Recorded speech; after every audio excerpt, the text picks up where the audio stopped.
மதுரை சித்திரை திருவிழா மற்றும் கள்ளழகர் வைகை ஆற்றில் இறங்கும் வரலாறு குறித்து விரிவாக பார்க்கலாம்.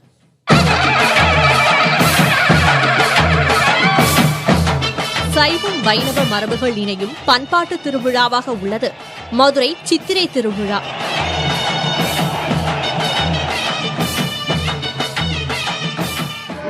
மாசி மாதம் நடைபெற்ற மீனாட்சி திருக்கல்யாண திருவிழாவை அறுவடை முடியாத நிலையில் வேளாண் பெருமக்களால் காண முடியாமல் இருந்ததால் அந்த விழா சித்திரை மாதத்திற்கு மாற்றப்பட்டதாக வரலாறு கூறுகிறது. சோழவந்தான் அருகே உள்ள தேனூர் என்னும் இடத்திற்கு சென்றுவிட்டு வந்து கொண்டிருந்த அழகர் ஊர்வலம் திருக்கல்யாணம் முடிந்து 2 நாட்கள் கழித்து மதுரைக்கு வரும்படி மாற்றப்பட்டுள்ளது. வண்டியூர் அருகே மண்டூக முனிவருக்கு சாப விமோசனம் கொடுக்க அழகர் செல்லும் மண்டபத்தின் பெயர் தேனூர் மண்டபம். தேனூரை சேர்ந்தவர்களே இங்கு கோயில் மரியாதை பெறுகின்றனர் என்பதும் அதற்கான சான்றாக அமைந்துள்ளது. மீனாட்சியம்மன் திருக்கல்யாணம், அழகர் ஊர்வலம் ஆகிய 2 விழாக்களையும் திருமலை நாயக்கர் அவரது ஆட்சி காலத்தில்தான் இணைத்துள்ளார் என்பது வரலாறு. மீனாட்சியம்மன் கோவிலுக்கு அமைத்த தேர்களை இழுக்க ஆட்களை சேர்க்கவும், கால்நடை சந்தைகளை நடத்தவும், மக்கள் தம்முள் கலந்துரவாடவும் மிகப்பெரிய திருவிழாவாக சித்திரை திருவிழாவை மாற்றும் நோக்கத்திலும் திருமலை நாயக்கர் இதை செய்துள்ளார்.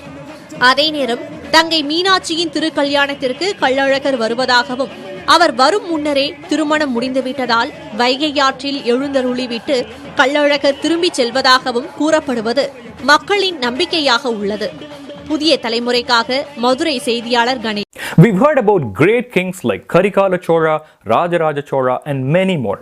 But don't forget, all of them had a strong royal background. Their fathers were kings and their grandfathers were kings as well. But was it possible for a common man from a small village to become a powerful ruler and also challenge the British? This is the story of a forgotten warrior, Marudhanayagam.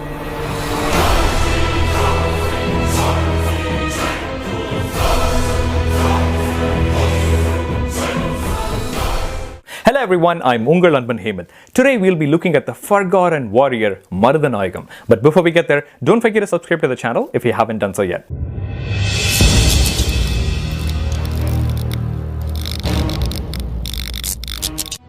In the mid-18th century, Marudhanayagam alias Muhammad Yusuf Khan, with his humble beginnings as a common man, rose to the position of the ruler of whole of South Tamil Nadu. After serving as the commander of the British Army, he gained enormous power that he became a rival of the British in his later life. Such a glorious life was destined to have a tragic ending because of the treachery of his close associates. By the mid-18th century, the rule of the Nayakas ended and there was only one major power in Tamilagam, the Nawabs of Arcot. And they were supported by their strong ally, the British East India Company. There were also a few minor powers, the Tanjavur Marathas, the Marava Kingdom, and the rest of the land was ruled by many polygars. In 1725, in a small village called Panayur in Ramna district, a boy named Marudhanayagam Pillai was born. He hailed from a poor family. Growing up as a mischievous kid, he ran away from home, got converted to Islam, and became Muhammad Yusuf Khan. He then reached Pondicherry, where he worked for a few years. There, he became a friend of a young Frenchman called Marchand. Later in his life, this Frenchman was destined to be the cause of his tragic end. The story of Marudhanayagam is not only a story of bravery, but also an ill-fated story of treachery. But before we get there, let us see what an incredible growth this young man had. Yusuf Khan left Pondicherry and joined as a soldier in the Tanjavur Maratha army. Later, he moved to Nellore in today's Andhra Pradesh and joined the Arcot Nawab's army. Then he married a Portuguese Christian woman called Marsha. In addition to Tamil, he spoke English, French, Portuguese, and Urdu. Over the years in the Nawab's army, he quickly rose up the ranks from being a tax collector to a sepoy to a havildar. Finally, he became a subedar or a captain of the Nawab's army. In 1751, the Nawabs Chanda Sahib and Walaja fought for the throne of Arcot. Chanda Sahib was supported by the French while Walaja was supported by the British. British forces under Robert Clive defeated Chanda Sahib and installed Walaja as the Nawab of Arcot. After the defeat of Chanda Sahib, his best soldiers moved into the British army and Subedar Yusuf Khan was one among them. Yusuf Khan started serving the British army, working closely with Robert Clive. He soon became a master of military tactics. In 1755, in recognition of his service, Yusuf was awarded a gold medal by the British and the title Commander-in-Chief of the Sepoys, the highest title ever held by an Indian serving the British Army. Then on, he was respectfully called by everyone Khan Sahib. After Walaja was installed as the Nawab, he had huge debts to pay back to the British. So he gave them rights to collect taxes on his behalf from the Madurai region. Khan Sahib was sent for the task and he came back victoriously. Later, when the French attacked the British fort St. George in Madras, Yusuf played a crucial role in the victory of the British. Later, in 1759, the British East India Company appointed him as the governor of Madurai and Tirunelveli districts, which included the whole of South Tamil Nadu. During his rule, he repaired the Madurai fort, restored Meenakshi Amman temple, and helped agriculture thrive. The British themselves recognized that there were two great military geniuses that India had ever produced, one being Hyder Ali of Mysore and the other one being Yusuf Khan. It's very unfortunate that we have forgotten Yusuf Khan today. Now, back to the story, he became even more powerful. However, he engaged in a few controversial wars. During a series of wars, he defeated many of the Paligars or the Palayakaras who rebelled against the Nawab and the British. He killed Aragamuttu Kon, and after about 3 years of effort, he defeated the famous Pulitevar.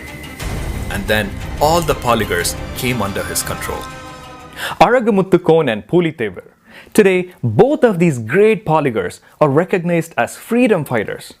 So, is it right to celebrate Yusuf Khan, who actually defeated them? Above all, is Yusuf Khan a freedom fighter? Don't arrive at an opinion yet, because now there is a big twist in the story.